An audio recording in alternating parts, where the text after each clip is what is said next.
నమస్తే. శ్రీ గురుభ్యో నమ. శ్రీమాత్రే నమ.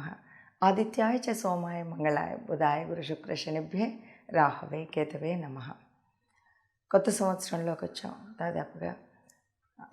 మరి ఇప్పటి వరకు ప్రతి మాసంలో మాస ఫలితాలు, అలాగే మనం వార ఫలాలను కూడా చెప్పుకుంటూ వచ్చాం.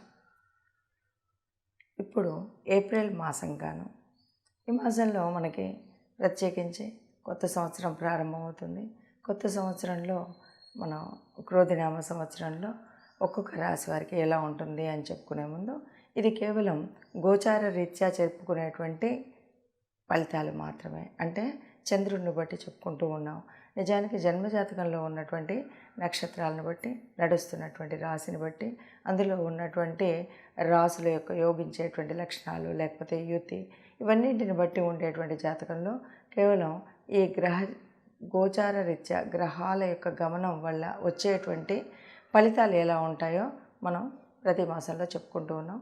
అలాగే ఈ మాసంలో, అంటే ముఖ్యంగా ఏప్రిల్ మాసంగాను మరి ఈ రాశి ఫలితాలు ఎలా ఉంటాయి ఈ నెలకు, అంటే ముఖ్యంగా ఇక్కడ ప్రత్యేకించి ఏదైనా ఈ మాసానికి ఉందా అంటే, ప్రత్యేకించి ఈ మాసంలో మనకి కొత్త సంవత్సరం, నిజమైన తెలుగు సంవత్సరం ప్రారంభమైన తర్వాత ఇక్కడ మనకు కొత్త కొత్త ఆశలతో మనం అంతా మంచి జరగాలి అనేటువంటి ఒక కొత్త కోరికతో, కొత్త చైతన్యంతో మొదలుపెట్టేటువంటి మనకు అంతా కూడా మంచే జరుగుతుంది. మంచే జరగాలని ఆశిస్తూ ఏదైనా ఎక్కడైనా కొంచెం గ్రహాల యొక్క అనుకూలత లేనట్టయితే గ్రహాల అనుకూలత కోసం కొంత పరిహారాలు చేసుకోవడం, అలాగే దైవత అనుగ్రహం కోసం మనం ఏం చేయాలి, ఎలా చేయాలి అన్న విషయాలను తెలుసుకుంటూ ముందుకు వెళ్తే ఈ నెలలో కూడా మీ ఫలితాలు ఎలా ఉంటాయో చూసుకోవచ్చు.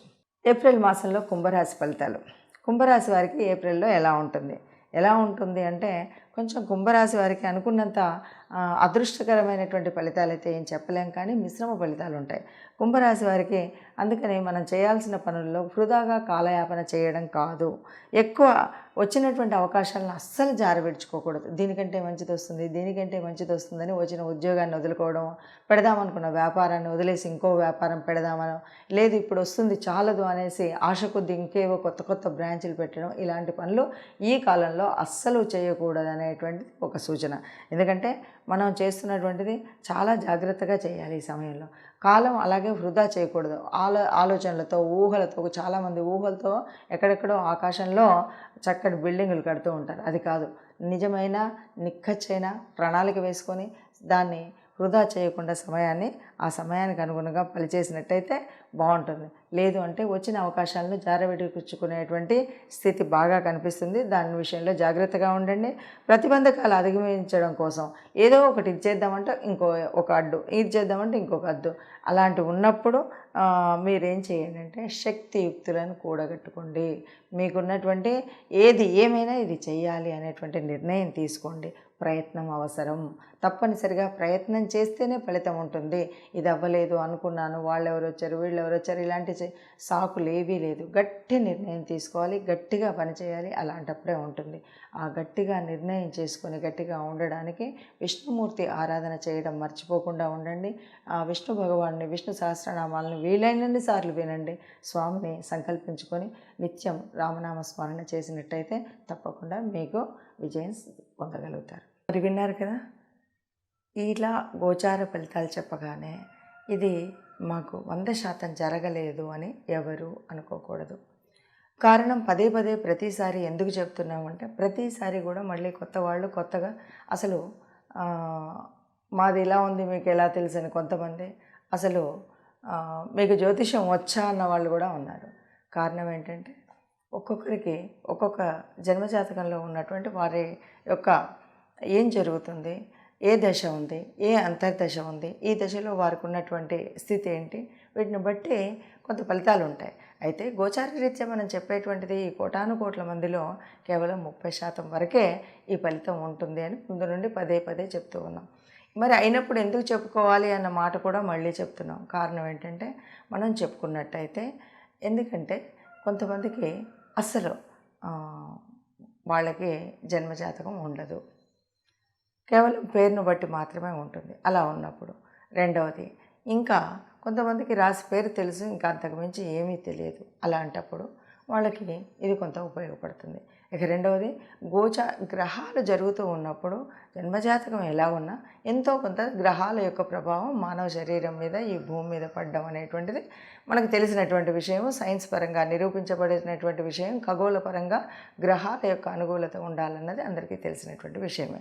కాబట్టి ఏ ఏ గ్రహానికి మరి ఏ గ్రహం అనుకూలించకపోతే ఏం చేయాలి, అనుకూలిస్తే ఏం చేయాలి అంటే, అనుకూలిస్తే ఆనందంగా ఉంటాం, అనుకూలించినప్పుడు ఆ గ్రహానికి సంబంధించినటువంటి పరిహారాలు ఏంటి, లేకపోతే ఏ స్తోత్రం చదవాలి, ఏ దానం చేయాలి, ఏ దేవాలయానికి వెళ్ళాలి, ఏ దేవుణ్ణి స్మరించాలి, ఈ విషయాలు తెలిసినట్టయితే ఎంతో కొంత మనకు ఒక్కొక్కసారి చాలా కఠినమైనటువంటి పరిస్థితులు ఉంటాయి. ఎలా అంటే, ఓవైపు ఏళ్ళనాటి శని నడుస్తుంది, ఇంకొక వైపు ఇంకొక భయంకరమైనటువంటి స్థితి, భయంకరంగా కుజుడు ఎక్కడో ఉండడం, ఏదో చేయడం, దీనివల్ల ఒక వివాహ లబ్ధిలో కానీ, లేదు వ్యాపారంలో కానీ, లేదు ప్రయాణాలలో కానీ రకరకాలైనటువంటి కలతలు, కల్లోలాలు ఇలా ఉన్నటువంటి సమయంలో మనం చెప్పే విషయం వల్ల ఏదో ఎంతో కొంత ఉపశమనం ఉండి, మనం అయ్యో ఇంకా ఎందుకురా భగవంతుడా ఈ బతుకు అనేటువంటి పరిస్థితి కాకుండా ఎంతో కొంత ఉపశమనం ఉంటుంది. కాబట్టి దాని నుండి బయటపడేటువంటి పరిస్థితి ఉంటుంది. కాబట్టి తెలుసుకోవాలి, అంతే తప్ప ఇది తెలుసుకున్నాము ఇక బెంగపడిపోయాము ఏం చేసినా ఇంతే అనేది కాకుండా, ప్రయత్న లోపం లేకుండా మనం చేయాల్సినటువంటి పనులు చేస్తూనే జాగ్రత్తగా ఉంటాం. ఇప్పుడు మనం ఈ సంవత్సరంలో మనం ముందుగా మనం ఏం చేస్తాం, ఉగాది వచ్చింది అనగానే కందాయ ఫలాలు తెలుసుకుంటాం. కందాయ ఫలాలు తెలుసుకోగానే అయ్యో మొత్తం నాకు నష్టమే ఉంది, ఇంకా లాభం లేదు, నేను ఏం చేసినా రాదు కాబట్టి ఇలాగే ఉంటానన్నది కాదు. నీ శ్రమ కొద్దీ నువ్వు కష్టపడి నువ్వు చేస్తూ, ఇక్కడ నువ్వు అనవసరపు ఖర్చులు ఏవైతే ఉన్నాయో అవి ఖర్చు చేయడం మానేస్తే ఆదాయ వ్యయాలు సరిగ్గానే ఉంటాయి. అవమానం రాజపూజ్యం అని చెప్పుకున్నాం. అవమానం అనగానే అందరూ మనల్ని ఏం పనిగట్టుకొని ఎగతాళి చేయడానికే రారు. ఎందుకంటే కొన్నిసార్లు మనకు తెలియకుండా మన గ్రహ ప్రభావాల వల్ల నోరు కొద్దిగా అదుపులో లేకుండా గబగబా ఎవరినో ఏదో అనడం, వాళ్ళ నుండి మళ్ళీ మాటలు పడడం, ఇలాంటి పరిస్థితి వస్తుంది. కాబట్టి మనం మాట్లాడేటప్పుడు తగు జాగ్రత్తతో మాట్లాడేటువంటి పరిస్థితి కల్పించుకుంటే కనుక ఈ అవమానాలు రాకుండా ఉంటుంది. అందుకోసం చెప్పడమేమో. కాబట్టి దీన్ని ఆ రకంగా తీసుకొని తప్పనిసరిగా మీ అందరికీ కూడా ఇది విన్నప్పుడు ఎంతవరకు అవుతుంది, ఎంతవరకు అనుగుణంగా ఉంది, ఎంతవరకు లేదు అనేటువంటి విషయాన్ని కూడా మీరు కామెంట్ రూపంలో పెట్టండి. నిజంగా ఊరికే ఒక శత్రుత్వం, వీరెవరు చెప్తున్నారు వీరు చెప్తున్నారా అనేటువంటి భావంతో కామెంట్స్ కాకుండా, చెప్పినప్పుడు ఏది నచ్చింది, నచ్చితే లైక్ చేయండి, నచ్చకపోతే కూడా ఇది బాలేదు అనే విషయాన్ని స్పష్టంగా మీ కామెంట్ రూపంలో పెట్టండి.